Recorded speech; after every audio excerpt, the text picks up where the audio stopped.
은퇴 후 가장 두려운 것이 무엇인가요? 아마도 내가 죽기 전에 내 돈이 먼저 떨어지는 것일 겁니다. 매달 꼬박꼬박 들어오던 월급이 끊긴 후에도 내 계좌가 스스로 돈을 벌어다 주며 마르지 않는 샘물처럼 생활비를 뿜어낸다면 얼마나 좋을까요? 제레미 시겔 교수의 책 주식의 장기 투자하라에 따르면 미국 S&P 500의 장기 연평균 명목 수익률은 약 8% 수준입니다.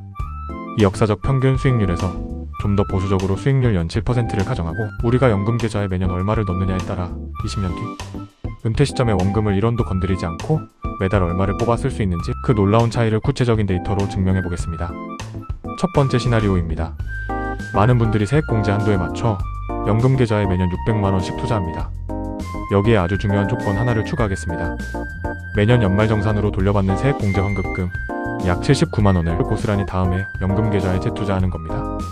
이렇게 매년 600만원과 환급금을 더해 연평균 7%의 수익을 내며 20년을 굴리면 어떻게 될까요?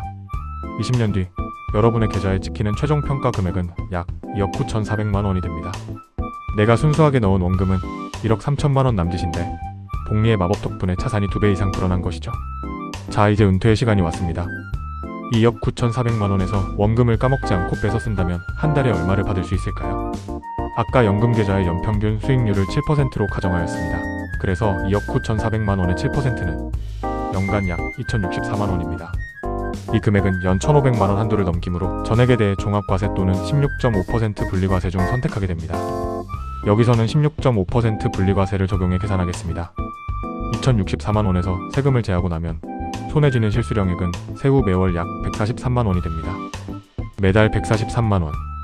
부부의 국민연금에 이 금액을 더한다면 기본적인 생활비 방어는 든든하게 해낼 수 있는 금액입니다.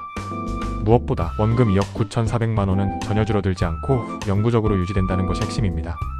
그런데 현실적으로 연말정산 환급금을 바로 다시 연금 계좌에 넣는 분이 얼마나 될까요? 많은 분들이 환급금을 생활비나 여행, 소비에 써버립니다. 두 번째 시나리오입니다.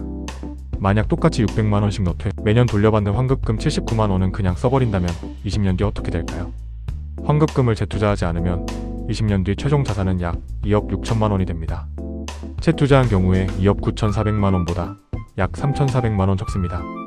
20년 동안 받은 환급금의 단순 합계는 79만원 20년 총 1,580만원입니다. 그런데 자산 차이는 3,400만원입니다. 1,580만원을 그냥 썼더니 복리 효과를 포함해 2.2배인 3,400만원을 잃은 셈입니다.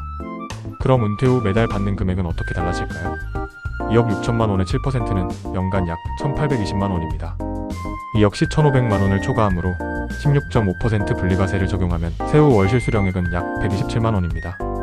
1년에 한 번 79만원을 아껴 재투자하느냐 마느냐의 차이가 은퇴 후 평생 매달 16만원의 격차를 만들어냅니다. 만약 은퇴 후 30년을 산다고 가정하면 이 차이는 총 5,760만원에 달합니다. 하지만 매월 143만원으로는 조금 아쉽다고 느끼실 수 있습니다. 그래서 두 번째 시나리오를 준비했습니다.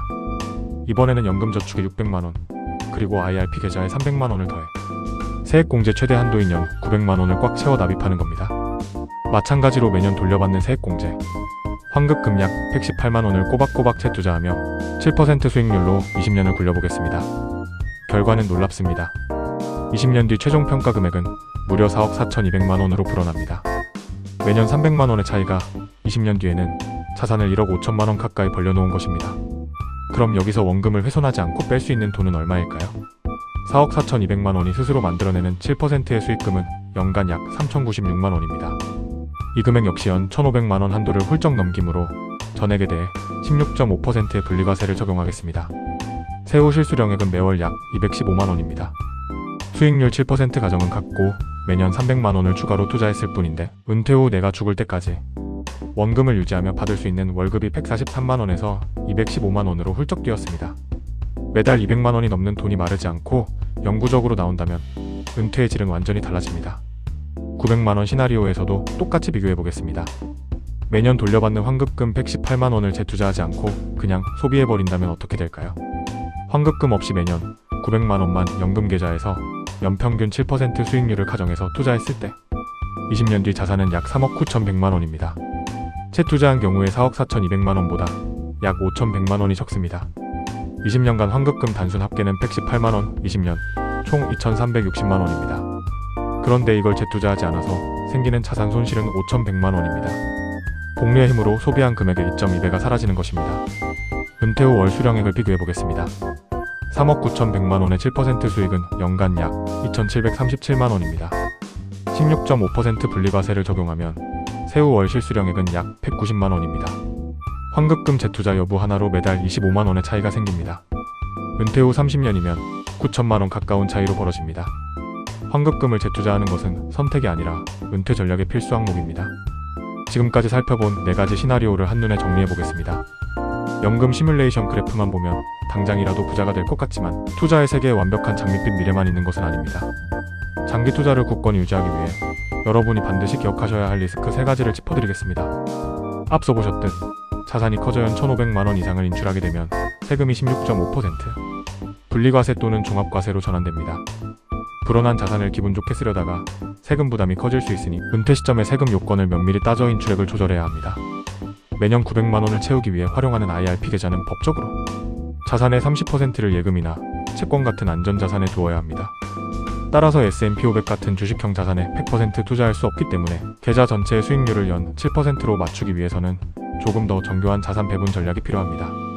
오늘 사용한 연 7%의 수익률은 과거 S&P 500의 장기 역사적 데이터를 기반으로 한 가정입니다.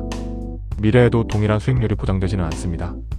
주가가 장기간 하락하거나 낮은 수익률이 이어지는 구간에서는 실제 자산이 시나리오보다 적을 수 있다는 점을 항상 기억하시기 바랍니다.